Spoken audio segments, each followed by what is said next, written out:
Hello everyone, this is professor MH और आज के इस वीडियो में हम लोग देखने वाले हैं बॉन्ड वैल्यूएशन वाईटीएम मेथड का प्रैक्टिकल क्वेश्चन। तो लास्ट वीडियो में हम लोग ने देखा था वाईटीएम का मतलब क्या होता है और वाईटीएम का डेरिवेशन देखा था, मतलब वाईटीएम का एक्चुअल लॉजिकल मीनिंग क्या होता है, उसका फॉर्मूला देखा था। आज उसका एक प्रैक्टिकल क्वेश्चन करने की कोशिश करेंगे। तो let's start with the practical question. अगर आपको वाईटीएम के बारे में समझना है तो इसका एक प्रीवियस वीडियो आ चुका है, वो आप देख सकते हैं, ज़्यादा बड़ा नहीं है, जिससे आपका पूरा कॉन्सेप्ट क्लियर हो जाएगा। तो let's start with the practical one. Practical question ये दिया है कि कोई कंपनी है NHPC limited issued a bond of ₹1000 each. Question को समझना ज़रूरी है, जैसे ही क्वेश्चन आप समझ जाओगे सोल्यूशन ऑटोमेटिकली इसका निकल के बाहर आएगा। तो बॉन्ड इशू किया है 1000 का है, मतलब उसका एमआरपी 1000 है। Has a coupon rate, coupon rate का मतलब होता है इंटरेस्ट रेट। क्या रहता है? इंटरेस्ट। कूपन को इंटरेस्ट भी बोलते हैं, ठीक है, तो ये याद रखना है। इंटरेस्ट रेट इज़ 8.67 पर आना, maturity period is 20 years. Interest जो मिलेगा वो है 8.67% पर आनम है और उसका 20 साल का मैच्योरिटी है, मतलब 20 साल के बाद पैसा रिटर्न आएगा। एंड द रिडेम्पशन वैल्यू, जब 20 साल के बाद पैसा आएगा तो 1200 के हिसाब से आएगा। आई बात समझ में? आप खरीद रहे कितने का? 1000 का है, एमआरपी है, उसके ऊपर लिखा है 1000, लेकिन 20 साल के बाद वो कितने में मिलेगा अपने को, मतलब पैसा कितना मिलेगा? 1200 मिलेगा। मार्केट प्राइस कितना चल रहा है? 1100, मतलब आज अगर खरीदने जाएंगे तो 1100 में मिलेगा। तो बोलेंगे सर इसका मतलब क्या? तो इसका मतलब ये है कि इसके ऊपर प्राइस तो लिखा है 1000, लेकिन डिमांड एंड सप्लाई की वजह से मार्केट में उसका जो रेट चल रहा है वो 1100 चल रहा है। तो अभी खरीदोगे तो कितने में पड़ेगा? 1100 में पड़ेगा। और 20 साल के बाद वो कितने में मिलेगा अपने को? 1200 मिलेगा। आई बात समझ में? यहाँ पे हम लोग टाइम वैल्यू ऑफ मनी को कंसिडर नहीं कर रहे, हम लोग सिर्फ ऐसे ही देख रहे कि भाई 20 ईयर्स के बाद 1200 जो आया है, 1200 में मिलेगा और इंटरेस्ट इतना है, तो उसका यील्ड टू मैच्योरिटी कितना है वो देखेंगे। तो क्वेश्चन आपको समझ में आया? क्वेश्चन कुछ इस तरीके से है कि कोई कंपनी है जिसका बॉन्ड है 1000 रुपये का, मार्केट में लेकिन 1100 में मिल रहा है, और जब 20 साल हो जाएंगे तो हमें कंपनी 1200 रिटर्न करेगी। That is the redemption value. और ये 20 ईयर्स के लिए इसके ऊपर इंटरेस्ट है 8.67।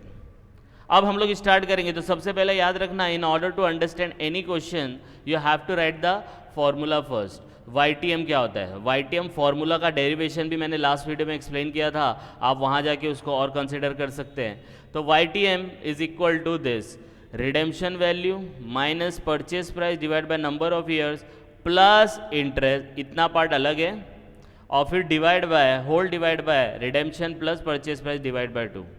अब क्या करेंगे? एक एक करके लेंगे। तो रिडेम्पशन वैल्यू दिया है कितना है? 1200 है, तो लिख लेंगे रिडेम्पशन वैल्यू 1200। आई बात समझ में? फिर दूसरा क्या दिया है? Purchase price. तो परचेज प्राइस कितना है? 1000 है कि 1100 है? तो परचेज प्राइस, ये एमआरपी है, ये परचेज प्राइस नहीं, मार्केट में भाव क्या चल रहा है? 1100, तो अपने को परचेज प्राइस 1100 में पड़ेगा। तो 1100 में अपना परचेज प्राइस आएगा। फिर दूसरा क्या दिया है? Number of year. एन क्या है? Number of year. तो number of year is 20 years.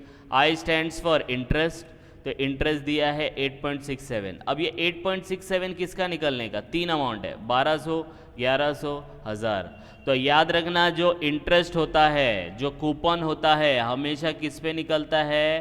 Face value पे निकलता है। किस पे निकलता है? Face value. और फेस वैल्यू कितना है? 1000। ओरिजिनल जो कंपनी का भाव रहेगा ना, उसी के ऊपर इंटरेस्ट आता है। तो ये इंटरेस्ट हम लोग ने निकाल लिया। अगर आप देखेंगे 1000 इंटू 8.67 करेंगे तो आपको समझ में आएगा। नेक्स्ट दिया है इंटरेस्ट के बाद, अब सीधा अमाउंट प्लेस कर देंगे। देखो यहाँ पे चीज़ें मिल गई, रिडेम्पशन मिल गया, परचेज प्राइस मिल गया, एन मिल गया, आई मिल गया, आरबी मिल गया, एनपी मिल गया, और 2 तो 2 है ही, तीनों अमाउंट मिल गए, सब अमाउंट मिल गए। अब इसको प्लेस करेंगे। तो रिडेम्पशन वैल्यू की जगह 1200 लिखा, परचेज प्राइस की जगह 1100 लिखा, एन की जगह 20 ईयर्स लिखा, ब्रैकेट क्लोज किया, प्लस इंटरेस्ट आया था 86.7 डिवाइड बाय, ये डिवाइड का साइन है, ठीक है, redemption value 1200 plus purchase price 1100 divide by 2 किया। इसको सॉल्व करेंगे आप, तो इसको पहले सॉल्व करने का 1200 माइनस 1100 100 आएगा, 100 डिवाइड बाय 20, तो देखो 100 डिवाइड बाय 20 प्लस, ये तो प्लस में है, बॉडमास का रूल यूज़ करने का, डिवाइड बाय, जब इन दोनों को प्लस करके डिवाइड बाय 2 करेंगे तो 11.50 आ जाएगा।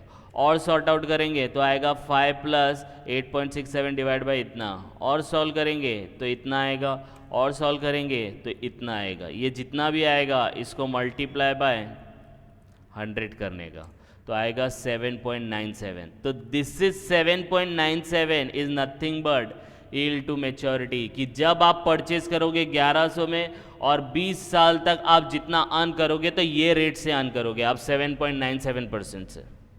आ रही है बात समझ में? तो ये इसका प्रैक्टिकल क्वेश्चन है। मैंने लास्ट वीडियो में इसका डेरिवेशन बताया था कि ये क्यों निकला था।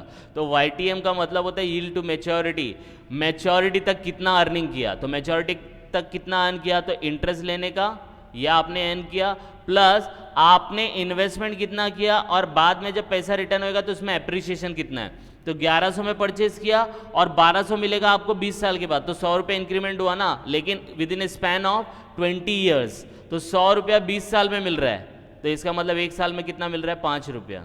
तो वो ये वाला कैपिटल एप्रिसिएशन यहाँ पे हम लोग ऐड करेंगे, होल डिवाइड बाय दोनों का एवरेज प्राइस से डिवाइड कर देंगे, आपको आंसर आ जाएगा YTM।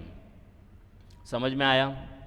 यस और नो? आई होप आपको ये कॉन्सेप्ट समझ में आया होगा। आप इसको पहले गो थ्रू करो। ये वाला प्रैक्टिकल आपको जब तक नहीं समझ में आता जब तक आप इसका थेरी वाला नहीं देखेंगे। वो भी एक छोटा सा वीडियो है, YTM का मतलब क्या होता है और इसका फॉर्मूले को कैसे डिराइव किया है, वो मैंने प्रीवियस वीडियो में बताया।